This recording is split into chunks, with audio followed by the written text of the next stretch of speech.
교회를 따른 PPT 매일 말씀 묵상 2021년 3월 23일 화요일입니다. 오늘의 말씀 이사야 44장 1에서 8절, 사도행전 2장 14에서 24절입니다. 오늘의 말씀 첫 번째 본문 이사야 44장입니다.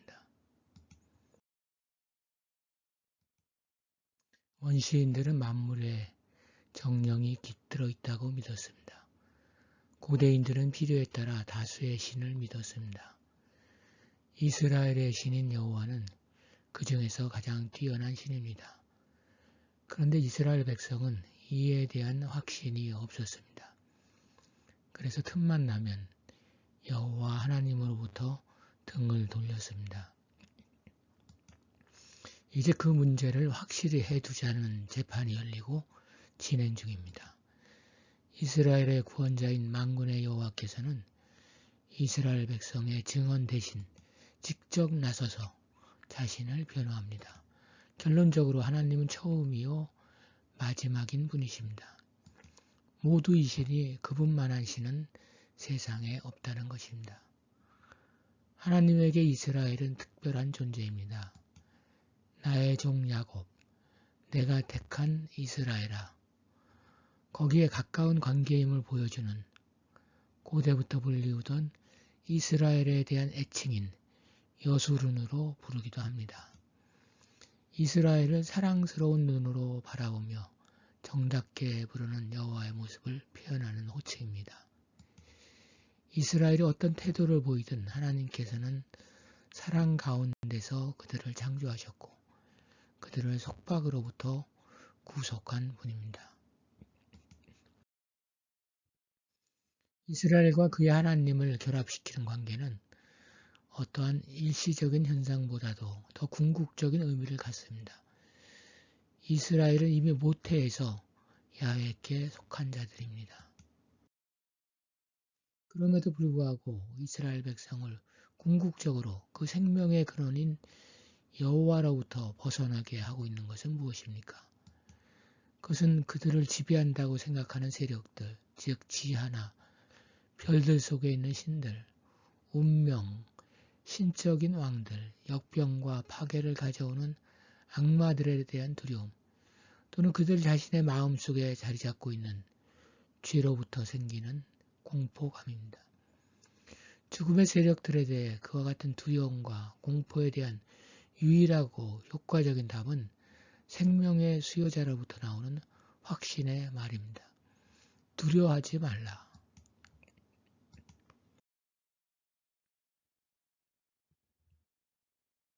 황무지와 관련된 T.S. 엘리엇의 시입니다. 하나님은 이스라엘이 두려움을 쫓아버릴 수 있도록 확신을 주는 이미지를 제공합니다. 하나님과의 관계가 단절된 삶은 마치 마른 땅 황무지와 같습니다. 불모지이고 두려움을 주며 절망적입니다. 이 황량한 불모지의 풍경 위에 하나님께서는 물을 쏟아 부으시고 시냇물을 내시겠다는 약속을 하십니다. 하나님과의 관계를 상징하는 이 땅은 풍부한 물로 새롭게 회복되어서 곧 번성하게 될 것입니다. 인간들과 하나님 사이를 분리시켰던 장벽들은 소외와 불신이라는 불모지의 광야로부터 전심으로 이루어지는 사랑의 관계가 생겨날 때 무너지고 있고 그 원초적 관계의 회복과 더불어 이번에는 인간들 사이에 서로 분리되었던 장벽들이 제거되는 결과를 낳습니다. 생명을 부여하는 하나님의 생기가 절대적으로 필요한 황량한 황무지 같던 사람들은 페르시아 왕국 시대에 유배되었던 유대인 공동체나 베드로 당시의 오순절 교회 공동체뿐만이 아닙니다. 황무지란 말은 아마 현대를 살아가는 우리 시대에 대한 가장 적절한 비유 중에 하나일 것입니다. 남미 열대우림 지역의 벌목과 방화, 기아, 종교전쟁, 에이즈, 동성애, 그리고 코로나19, 그리고 부모, 부부, 부자, 친구, 동료 사이의 관계 파괴 등으로 황무지를 경험하고 있습니다. 이 같은 황폐한 현실에 대해 하나님은 무엇입니까? 현실을 중시하는 실용주의자들은 이 같은 문제에 도움을 받기 위해 초월적인 현실에 눈을 돌려야 한다는 말을 비웃을 수 있습니다. 그러나 인간이 무시하고 있는 비상적인 표면 아래 흐르는 섭리는 신앙인들에게는 생생한 현실입니다. 우리가 하나님의 사랑에 대한 흔들리지 않는 확고한 신뢰를 소유할 때 모든 관계는 변화합니다.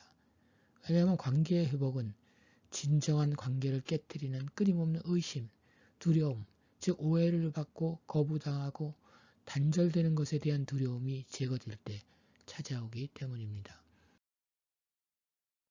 국가들 간의 관계에 관련된 개개인의 삶으로부터 광대한 자연의 영역에 이르기까지 우리는 하나님과의 관계의 회복을 통해 마른 땅의 시내처럼 생명과 희망을 재창조하며 사람들을 변화시키는 영이 활동하도록 해야 할 것입니다. 하나님이 기꺼이 생명을 부여하는 영, 화해와 새로운 탄생의 영을 쏟아부어 주심으로써 황폐한 세계가 푸르게 변하는 시간을 맞을 것입니다. 이제 믿음의 사람들이 하나님의 약속의 바탕을 두고 강야와 같은 세상에 하나님의 창조의 영이 쏟아부어지는 꿈을 꾸어야 하는 시간입니다. 하지만 이스라엘이 그랬듯이 이 약속에 대해서도 위협이 존재합니다. 그것은 우상에 대한 잘못된 헌신입니다. 그래서 하나님은 이 문제까지 짚고 넘어가시고자 합니다. 6절의 첫 진술에서 재판장이신 하나님은 자기 자신을 대변하여 말씀하십니다. 나는 처음이요 나는 마지막이라 나 외에 다른 신이 없느니라. 하나님과 경쟁적 관계에 있는 이방신들 중에서 누가 하나밖에 없는 진정한 신인가 하는 논쟁에서 판단의 기준이 되어 엄격하게 정밀 조사가 이루어지고 있는 영역은 인간 경험의 영역, 즉 역사적 영역입니다.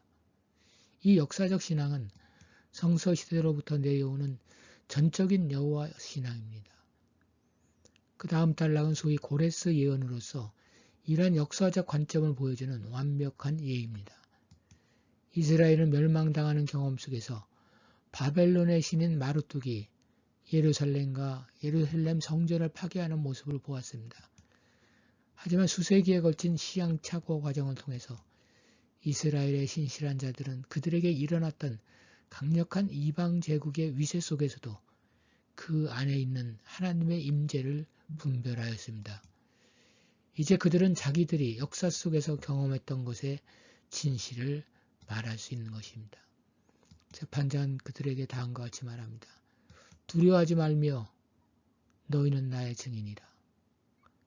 그들은 하나님께서 역사 안에서 보여주신 진실로 자신들을 외형적으로 거짓 위협했던 이방 신들의 허위를 두려워하지 말고 담대하게 증언함으로써 하나님만한 신은 없다고 당당하게 선언합니다. 이스라엘의 여호와 하나님은 다른 이방 신들과 비교될 수 없는 분이십니다. 그는 허공에 떠 있는 신이 아니라 땅으로 내려와 발을 땅에 붙이고 우리와 함께 살아가는 신이십니다. 무엇보다 그 삶의 원리는 사랑이십니다. 하나님께서 당신이 그 어떤 신과도 견줄 수 없다고 자신 있게 말할 수 있는 것은 우리에 대한 사랑 때문입니다. 오늘의 말씀 두 번째 본문 사도행전 2장입니다.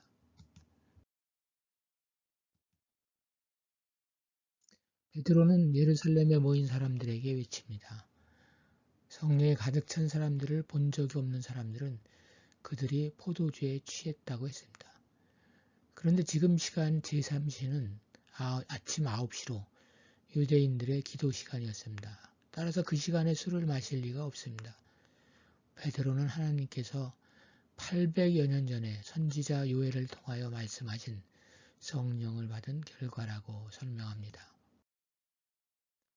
선지자의 예언대로 말세에 성령이 임했습니다. 유대인들에게 말세란 메시아가 오시는 때를 가리킵니다. 그러니까 오신 예수가 오시기로 한 메시아라는 사실을 말하는 것이기도 합니다. 성령이 임하면 자녀들은 예언을 하고 젊은이들은 환상을 보고 늙은이들은 꿈을 꿀 것입니다. 예언, 환상, 꿈은 모두 구약 시대의 특정한 사람에게 주어졌던 하나님의 계시 방편이었습니다. 그러나 이제 오순절을 기점으로 하여 모든 사람이 누리게 될 것입니다. 이는 신약 시대에는 모든 사람이 성령의 은혜에 참여할 수 있게 되었음을 말하는 것입니다. 그리고 하나님을 신실하게 믿는 성도는 예언할 것입니다. 그리고 베드로는 유대인들이 예수를 죽였으나 그가 다시 살아나셨고 사망조차 예수 위에 왕노릇할 수 없었다는 사실을 언급함으로써 예수가 하나님의 아들 되신 권위를 입증하고자 했습니다. 따라서 예수 그리스도를 믿는 자는 구원을 받습니다. 그리고 그 기회는 촉박합니다. 베드로는 긴박성을 더하고 있습니다. 시간은 많지 않습니다. 종말의 분위기를 조성하기 위해서 요엘의 인용에 말세에 위로 그리고 아래로 징조를 등의 말을 덧붙입니다. 이스라엘 백성은 그토록 오랫동안 예언되어 메시아의 도래와 성령의 강림을 불신했습니다. 그리고 익숙한 율법적 유대계에 정착하고자 했습니다. 바른 종교의 선택은 중요합니다. 세상에는 잘못된 종교 선택으로 인생을 헛되게 보내는 사람들이 꽤 있습니다. 안타까운 일입니다.